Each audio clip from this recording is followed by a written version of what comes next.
Salut à vous, peuple de Dieu. Aujourd'hui encore, nous allons voir un thème qui est vraiment alarmant.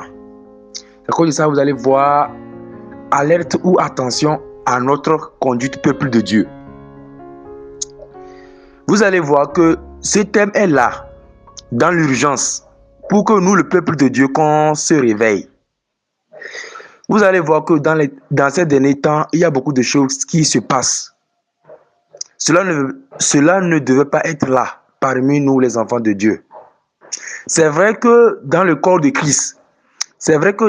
Christ, il y a eu l'infiltration des faux prophètes qui sont là, nombreux. Donc, ces faux prophètes, à cause de leurs œuvres, le nom de Dieu est blasphémé parmi les païens, comme la Bible a dit. Voilà. Mais nous qui avons reçu l'appel de Dieu, nous ne devons pas nous comporter pour être à l'image de ces faux prophètes. Là, il y aura ce qu'on appelle une conformité avec eux. Cela ne devait pas être ainsi. Regardez ce que Paul a dit. Paul a dit une chose qui nous interpelle. Nous pouvons servir le peuple nous pouvons servir Dieu. Nous pouvons servir Dieu toute notre vie et à la fin perdre notre salut. C'est très malheureux. C'est très misérable que nous, les enfants de Dieu, on a commencé l'œuvre de Dieu et à la fin, on finit selon la chair. C'est très malheureux. Regardez ce que Paul a dit. Et ça nous interpelle. Quand nous lisons le livre de 1 Corinthiens, le livre de 1 Corinthiens et 1 Corinthiens chapitre 9, le verset 26 à 27. Là-bas, vous allez voir que Paul disait, « Moi donc, je cours, non pas comme à l'aventure. Je frappe, non pas comme battant l'air. » 27 dit, « Mais je traite durement mon corps, et je le tiens assujetti, de peur d'être moi-même rejeté après avoir prêché aux autres. » Donc vous allez voir que Paul était en train de nous avertir. Paul était en train de nous avertir. Bon, excusez-moi un peu pour la voix quand même. Paul était en train de nous avertir quand nous lisons 1 Corinthiens chapitre 9, le verset 26, 27. Il était en train de dire, moi donc je cours, non pas comme à l'aventure. Je traite et je frappe non pas comme battant l'air, mais je traite durement mon corps et je le tiens assujetti, de peur d'être moi-même rejeté après avoir prêché aux autres. Vous voyez? Donc, cela montre que nous, les enfants de Dieu, qui avons cru en Jésus-Christ, nous pouvons perdre notre salut à la fin de notre service. Vous allez voir que servir Dieu, c'est un devoir du chrétien. Aujourd'hui, nous tous, on a reçu Jésus-Christ pour servir Dieu qui est notre Père. Donc, c'est à cause de ça, quand nous allons louer, notre salut n'est pas dans le service. Notre salut, c'est dans l'obéissance à la parole de Dieu. C'est à cause de ça, vous allez voir que si vous lisez le livre de 1 Samuel, Dieu a interpellé Saül. Saül, qui était nommé roi. Mais il a perdu à la fin parce qu'il n'a pas été obéissant à la parole de Dieu. Dieu a dit quoi là-bas? Je préfère l'obéissance que le sacrifice. Vous voyez? Vous voyez? Donc vous allez voir que le Seigneur nous interpelle quand nous lisons 1 Corinthiens chapitre 13. Nous allons lire 1 Corinthiens chapitre 13, vous allez voir. 1 Corinthiens chapitre 13 nous interpelle qu'un chrétien peut servir le Seigneur, à la fin, perd son salut. La faute à qui? La faute, c'est à ce chrétien. C'est à cause de ça, vous allez voir que dans ces derniers temps, vraiment, il y a des choses qui se passent, que ça ne devait pas être parmi nous les enfants de Dieu. Vous allez voir que la parole de Dieu dit que si on prend le premier catégorie, les faux prophètes, à cause de leur comportement, de leur conduite, le nom de Dieu est blasphémé parmi les païens. Maintenant, nous que Dieu a appelés, ou bien nous qui avons accepté Jésus-Christ d'un cœur honnête, par nos œuvres, on peut perdre notre salut. On peut commencer bien et finir mal. Et ça, c'est très décourageant. Et c'est très malheureux pour les chrétiens. Vous voyez? Parce qu'aujourd'hui, c'est nous les chrétiens qui allons donner l'exemple devant les païens. Aujourd'hui, toi, qui n'as jamais donné ta vie à Jésus-Christ et que tu es en train de regarder ce qui se passe, ne te moque pas. Parce qu'il y a des choses qui se passent. Il y a des choses qui se passent. Voilà. Ce n'est pas parce qu'il y a des tensions en Jésus-Christ qui ne devaient pas être qu'à cause de ça, tu ne vas pas croire à la vérité. La vérité est là.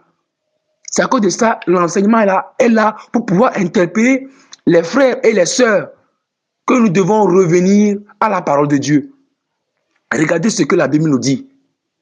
Parce que vous allez voir que parfois, si c'est que nous prenons, je vais commencer en montant premièrement par ceux qui servent Dieu, comme les serviteurs, les servantes.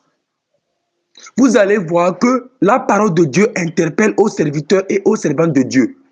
Que tu sois un pasteur, que tu aies le don de prophétie, que tu prophétises, tu as les visions et les songes. Regardez ce que la Bible nous dit. La Bible dit dans 1 Corinthiens chapitre 13, verset 1 à 5. La Bible dit, quand je parlerai les langues des hommes et les langues des anges, si je n'ai pas la charité, je suis un airain qui résonne ou un cymbale qui retentit. Vous voyez? Et quand j'aurai le don de prophétiser, la science de tous les mystères et de toute la connaissance, quand j'aurai même toute la foi jusqu'à transporter les montagnes, si je n'ai pas la charité, je ne suis rien. Vous voyez? Vous voyez qu'aujourd'hui, la parole de Dieu nous interpelle qu'on peut être des enfants de Dieu qui ont reçu les dons. Dons de pasteur, dons d'enseignement, dons de prophétie, dons de vision, etc., etc. Si nous n'avons pas un cœur rempli de la charité, on ne rentrera pas.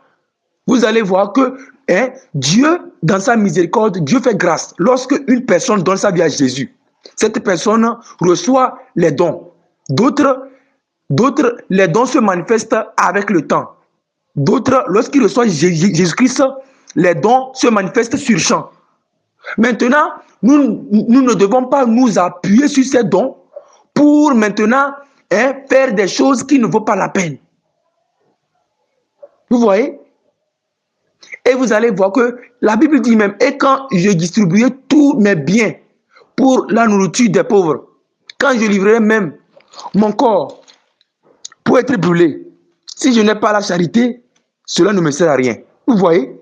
Vous voyez que dans l'ensemble, le service, nous les chrétiens, en tant que servir le Seigneur, ce n'est pas ça qui nous sauve, mais c'est l'obéissance à la parole de Dieu qui nous sauve. Vous voyez?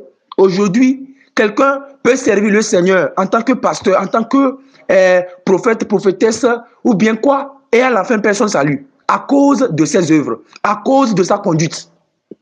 Voilà. Et vous allez voir que la Bible nous interpelle quelle conduite nous les chrétiens nous devons avoir pour montrer un bon exemple. La Bible dit la charité est patiente. Vous voyez?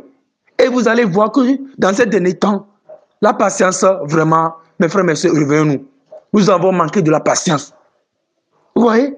Elle est pleine de bonté. La charité n'est pas envieuse. Vous allez voir que dans le corps de Christ, il semble avoir l'envie. Et quand même nous prenons même dans l'ensemble, on doit faire attention. On doit vraiment faire attention. Nous ne servons pas Dieu pour un intérêt. Nous ne servons pas Dieu à cause de ceci, à cause de cela. Nous ne devons pas servir Dieu à cause d'un intérêt. Nous ne servons pas Dieu à cause de ceci, à cause de cela. Je ne veux pas parler parce que ici, ce sont des choses qui devaient se faire en coulisses. Mais vous allez voir que je suis en train de parler dans un sens en parabole pour que nous, le peuple de Dieu, on puisse comprendre. Il y a certains détails que je ne peux pas donner. Mais lorsque je parle, toi que ça concerne, tu vas savoir qu'il faut te réveiller. Nous devons nous réveiller afin que par nos œuvres, qu'on ne puisse pas amener l'œuvre de Dieu à l'envers. Vous savez que lors du jugement, Le chrétien qui a raté, le chrétien qui n'est pas parvenu à rentrer au ciel à cause de sa conduite est plus jugé sévèrement. Nous serons plus jugés sévèrement, nous qui avons cru en Christ. Et on n'a pas marché dans sa parole. Quand vous lisez Jean chapitre 8, verset 31, la Bible dit là-bas, il dit aux Juifs qui avaient cru en lui, si vous demeurez dans ma parole, vous êtes réellement mes disciples. Quand tu crois en Jésus-Christ et que tu ne demeures pas, tu ne marches pas selon ce que la Bible enseigne, tu ne pourras pas rentrer. Tu peux même servir le Seigneur, gagner des âmes. Oui, vous pouvez gagner des âmes. On peut gagner des âmes. On peut gagner les gens.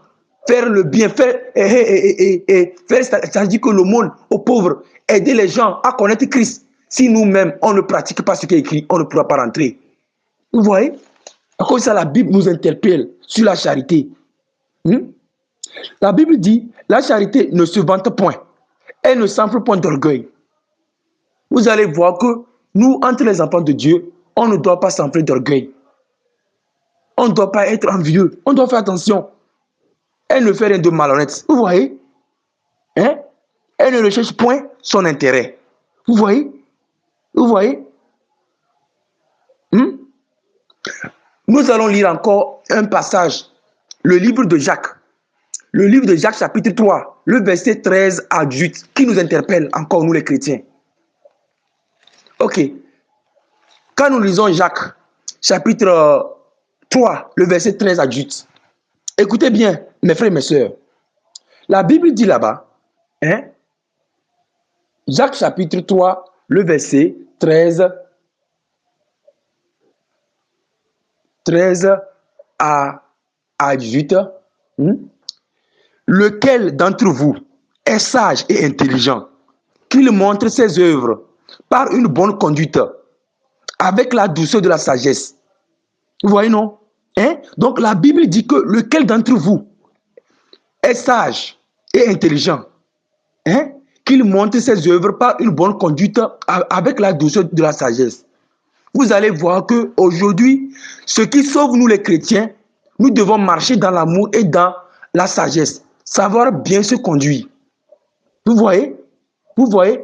Et la Bible dit maintenant, mais si vous avez dans votre cœur un zèle amer et un esprit de dispute, ne vous glorifiez pas et ne mentez pas contre la vérité. Vous voyez? Vous voyez? Parce que vous allez voir que tout récemment, il y a des choses qui ne devaient pas avoir. Les disputes en Christ. Ça ne devait pas être. Nous qui avons reçu Jésus-Christ de bon cœur, on ne devait pas faire ainsi. C'est vrai que dans l'ensemble, il y a des choses qui peuvent arriver. La Bible dit que si c'est que ton frère, ta soeur, disons que si ton frère a fait une chose, ou bien ta soeur a fait une chose, reprends-le. Reprends-le. Vous allez voir, non? Mais vous allez voir que notre manière d'agir, ce n'est pas bien. Vous allez voir qu'aujourd'hui, ce qui peut faire une personne de donner sa vie à Jésus, c'est l'amour qu'on montre à cette personne. C'est vrai que vous allez voir que tout récemment, le dépouillement est sorti. Le dépouillement, vous qui ne savez pas, le dépouillement c'est à deux niveaux. Au niveau de notre cœur, notre manière d'être. Notre cœur, on doit abandonner le mensonge, le vol, l'adultère, une vie de désordre. Et maintenant, le dépouillement extérieur, il s'agit de notre apparence. Dieu, dans sa divinité, il veut que chaque détail de l'homme soit à son image. Notre apparence aussi, Dieu regarde. Avec les versets de 1 Timothée chapitre 2, le verset 9, qui montre que la femme doit être vêtue d'une manière décente avec pudeur. Pareil aussi pour les hommes. Donc, le dépouillement est biblique. Vous allez voir que ça ne sera pas facile pour tout le monde d'accepter le dépouillement. Et vous aussi, ne combattez pas le dépouillement. La sainteté extérieure est biblique, aussi que l'intérieur. C'est ça qu'on appelle le dépouillement. Dépouillement veut dire enlever les choses qui ne plaisent pas au Seigneur dans notre cœur et sur notre corps, qui est le temple du Saint-Esprit. Donc vous allez voir que ceux qui ne comprennent pas ça, ils auront tendance à combattre. Mais nous devons faire attention de la manière dont on réagit. Parce que si on réagit mal, on va montrer un comportement qui ne sera pas très bien. Vous voyez? Vous voyez, non? Vous allez voir que dans le monde de Satan, Satan a instauré une loi que parmi les chrétiens, on doit diviser les chrétiens pour mieux régner. Vous voyez, non? Satan dit divisez-les pour les contrôler. Vous allez voir que si nous les chrétiens aujourd'hui, avec tout ce qui se passe, on se met à se tirailler, vous allez voir que les gens qui ne comprennent pas que c'est une lutte spirituelle, hein, vous allez voir que ces gens ne pourront pas donner leur vie à Christ à cause de ça. Vous allez voir que Satan, pour diviser les hommes, il a créé beaucoup de religions. Quand nous prenons, hein, le christianisme n'est pas seulement la seule religion. Il a créé l'islam, le bouddhisme, l'hindouisme, quoi encore? Plein de religions, le spiritisme, hein, le kimbanguisme, beaucoup de religions, hein, pour pouvoir tromper l'homme. Bien que le chemin, c'est en Christ. C'est dans le christianisme qu'est le Christ. Il a maintenant créé beaucoup d'églises. Certaines églises qui ne cadrent pas pour confondre les hommes. Maintenant, ça ne lui suffit pas. Il a encore créé, il a amené beaucoup de faux prophètes. Avec ça, pour que l'homme soit sauvé, ça sera une lutte. D'abord, quand on prend au niveau des religions, il a créé beaucoup de religions. Or, le chemin, c'est en Christ. Maintenant, au niveau de Christ, il a créé quoi? Beaucoup d'églises. Et la majorité ne sont pas bibliques. Comme on a vu, l'exemple, on ne juge pas, mais on expose pour que les gens soient sauvés. Vous allez voir qu'il y a beaucoup de doctrines. Comme on a parlé, le Seigneur nous a montré clairement avec ce que Satan a fait. À cause de ça, par exemple, il a créé le catholicisme pour pouvoir amener les gens à être trompés. À cause de ça, Dieu veut qu'on a qu'à interpeller nos frères catholiques de faire attention. Beaucoup de prêtres même savent l'idolâtrie maintenant liée à la Vierge Marie. Et ils sont quittés. Vous voyez, quand la vérité est claire, les gens sont sauvés. Maintenant, vous allez voir que dans les églises de réveil, comme les églises évangéliques, etc., maintenant, Satan a amené beaucoup de faux prophètes pour que les gens ne puissent pas. Parce que à cause des comportements des faux prophètes, les gens seront découragés. Parce que beaucoup de personnes disent que les chrétiens, c'est le commerce. Les chrétiens, c'est le commerce. Or, vous allez voir que la dîme et les offrandes, c'est une chose biblique pour pouvoir aider les pauvres et les orphelins, etc., etc., et pour autres besoins. Vous allez voir que, ou bien pour l'œuvre de Dieu en général, vous allez voir que dans l'ensemble maintenant, il y a les gens maintenant qui sont rentrés pour prendre la dîme et les offrandes, pour faire le commerce. Vous voyez? Donc, c'est ça.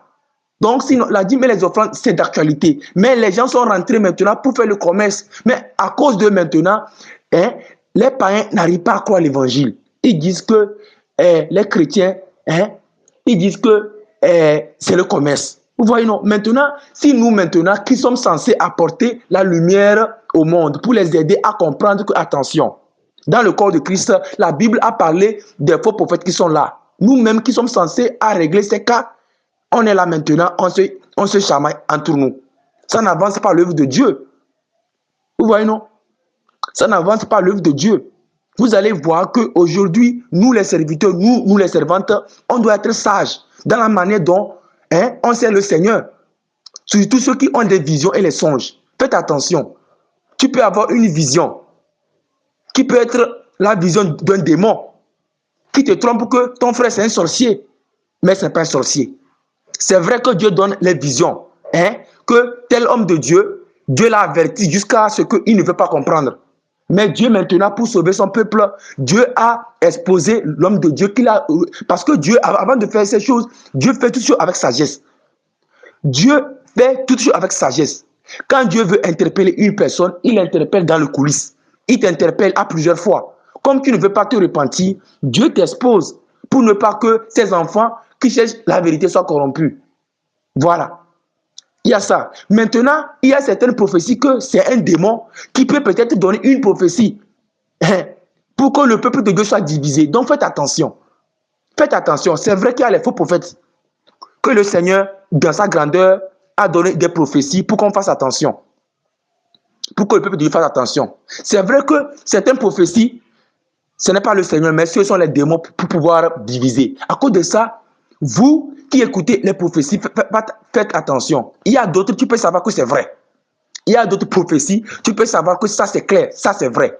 Mais il y a d'autres prophéties, C'est comme si il n'y a pas de queue, il n'y a pas de tête. Ça dit que c'est flou quoi. On n'arrive pas à comprendre. Et faites attention. Parfois même, il y a certaines prophéties, même ça ne vaut pas la peine. Faites attention. Faites attention. L'œuvre de Dieu, c'est très délicat. Surtout nous, les serviteurs et les servantes, qui enseignons la parole de Dieu sur les réseaux sociaux. Vous ne savez pas que si aujourd'hui, vous vous laissez, on se laisse tromper par un esprit démoniaque. On donne une prophétie qui n'est pas biblique. Ça va égarer les gens et on aura le sang de ces gens sur leurs mains. Aujourd'hui, faites attention. Lorsque vous avez les visions et les songes, ne courez pas trop pour aller et dire. Restez dans, demandez le Seigneur, est-ce que cette vision, ça vient de toi? Vous allez voir que vous pouvez passer toute votre vie à donner des visions, des songes, à prophétiser, à la fin finir en enfer. Comme Paul a dit, qu'il fait attention. Vous voyez? Et ça, c'est malheureux. Souvent aussi, je vais aussi interpeller le corps de Christ, surtout les servantes, nous les serviteurs et les servantes. Vous devez faire attention. Aujourd'hui, Dieu fait grâce. Il montre les gens l'enfer et le paradis. Ce n'est pas parce que tu as vu l'enfer et le paradis que tu es déjà arrivé. La Bible dit que celui qui est debout prend garde de tomber. Tu peux voir l'enfer et le paradis à la fin finir en enfer aussi. Vous voyez? Ce n'est pas parce que tu as vu l'enfer et le paradis que tu ne dois plus prier. Ce n'est pas parce que tu as vu l'enfer et le paradis que tu dois te voir spécial. Non, ce n'est pas ça. Ça, c'est une grâce de Dieu. Dieu t'a fait grâce de voir l'enfer et le paradis. Ou bien si c'est que Dieu nous a fait grâce de voir l'enfer et le paradis, c'est une grâce. Si c'est que c'est pour cela, on ne va plus être prudent, on ne va plus prier comme les autres, on ne va plus, et puis on se voit comme spécial, on est orgueilleux. Et on périra à cause de ça. Vous voyez? Donc faites attention. Aujourd'hui, ce n'est pas une chose à la légère qu'on dit servante, serviteur. Ce n'est pas une chose à la légère. Aujourd'hui, nous qui avons les dons comme pasteur, enseignant, évangéliste, prophète, prophétesse, là, attention, on sera plus jugé sévèrement si on a manqué de sagesse dans l'œuvre de Dieu.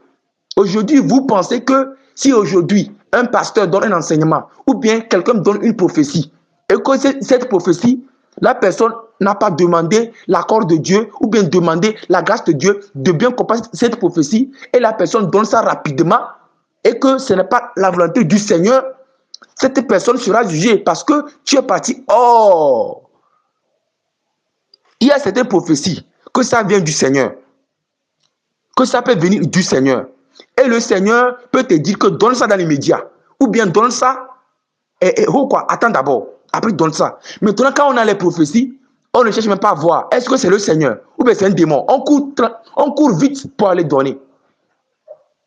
Attention, attention, attention. Aujourd'hui aussi, je vais aussi interpeller aussi ceux qui ont des chaînes. Ceux qui ont des chaînes et qui postent la parole de Dieu. Faites attention aussi.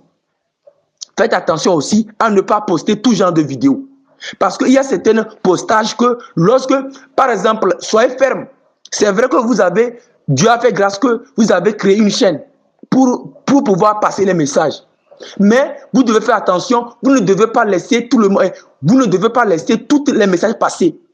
Ce n'est pas tout le monde qui vient pour témoigner, qui témoigne dans le sens d'édifier. Il y a certains témoignages que lorsque tu écoutes ce témoignage ou bien cette prophétie, elle est floue ou bien elle n'est pas bonne et ça peut égarer.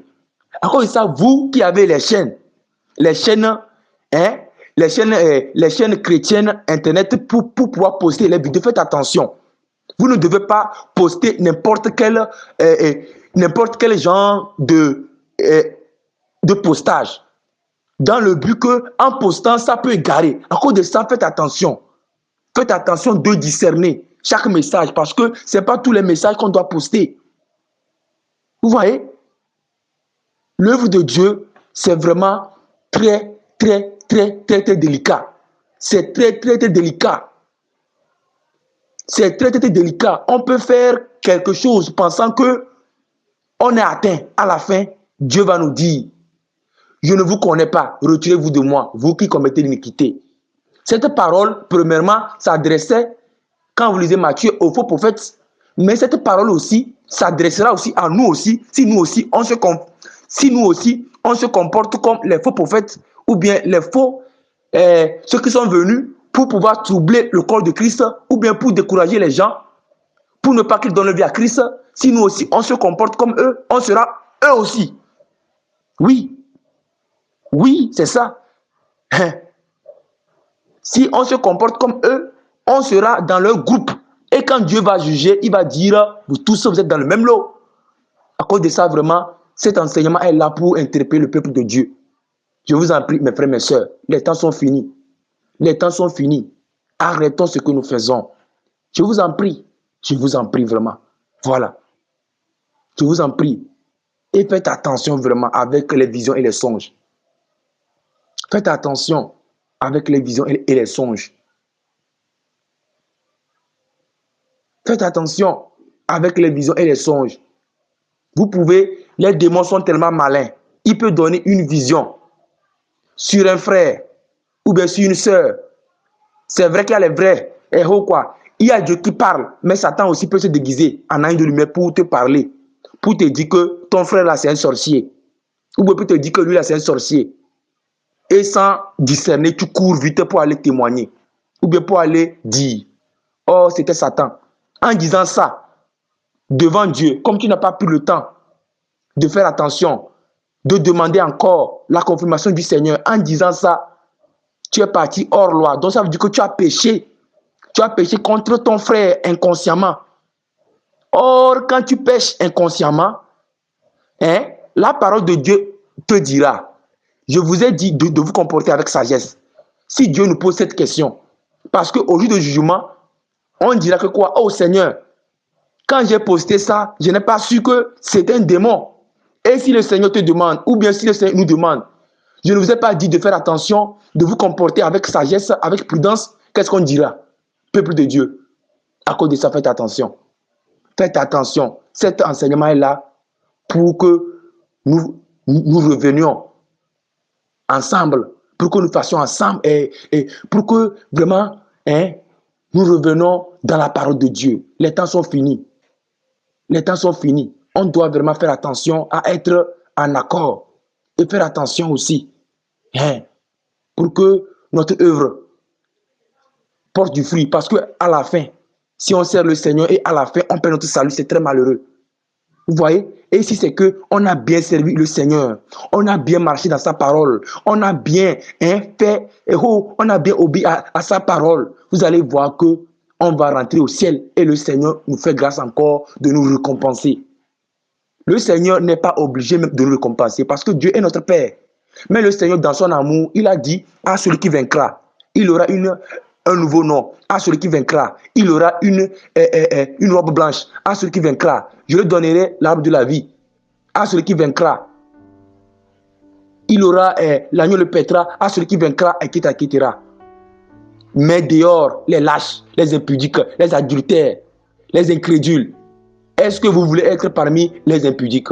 Est-ce que vous voulez être parmi les gens qui se tiraillent? Est-ce que nous voulons être parmi? Faisons attention. Je vous remercie, peuple de Dieu. Donc, si c'est que quelqu'un veut me contacter pour des besoins et des questions, voilà mon numéro. Plus 228 70 34 99 24. Donc, merci beaucoup. Que le Seigneur nous fortifie. Priez chaque jour. Priez tous les jours. Même si vous ne vous sentez pas bien, vous avez des maladies, priez chaque jour. Priez tous les jours. Priez chaque jour. Et si vous savez lire la Bible, lisez la Bible. Parce qu'en lisant la Bible, le Seigneur va vous aider à comprendre Matthieu, Marc, Luc, Jean, les épîtres. Ça aide. Et si vous ne savez pas lire la Bible aussi, pas de problème. Ceux qui savent lire la Bible, quand vous lisez la Bible, vous priez, écoutez les enseignements comme ça, qui peuvent vous aider aussi. Voilà, en faisant attention. Et ce que la Bible a dit, les faux prophètes, ils sont venus pour combattre la vérité, pour essayer de cacher la vérité, modifier la vérité. Donc faites attention aussi à ces hommes de Dieu qui ne sont pas venus pour le bien du corps de Christ, mais qui sont venus pour pouvoir troubler le corps de Christ. Faites attention à leur enseignement. Faites attention. Et souvent vous allez voir que ces hommes de Dieu qui sont venus pour troubler, d'autres disent la vérité partiellement Faites attention à ne pas regarder les hommes de Dieu aussi qui sont là aussi. Hein? Parce que parmi aussi les hommes de Dieu qui sont venus pour troubler le corps de Christ, il y a d'autres qui sont des comédiens. Ils sont rentrés dans le corps de Christ. C'est comme si c'est la comédie. Ils font des clashs. Et les gens, en fait, ils s'insultent, ils disent des propos qui ne sont pas bien. Et les gens sont là, ils apprécient. Si nous aussi, on fait la même chose, on sera comme eux. À cause de ça, nous devons montrer un bon exemple. Et pour montrer un bon exemple, c'est à cause de ça que je vous ai donné des conseils par la grâce de Dieu. Il faut mener chaque jour une vie de prière. Même si on est malade, on est comment, on doit s'efforcer à prier tous les jours. Maintenant, lire la parole si on sait lire. Écouter les enseignements, comme ça, etc. Et si on ne sait pas lire aussi, il faut prier, écouter les enseignements. Demander Dieu dans nos prières de nous aider à marcher dans sa parole. Donc, merci beaucoup.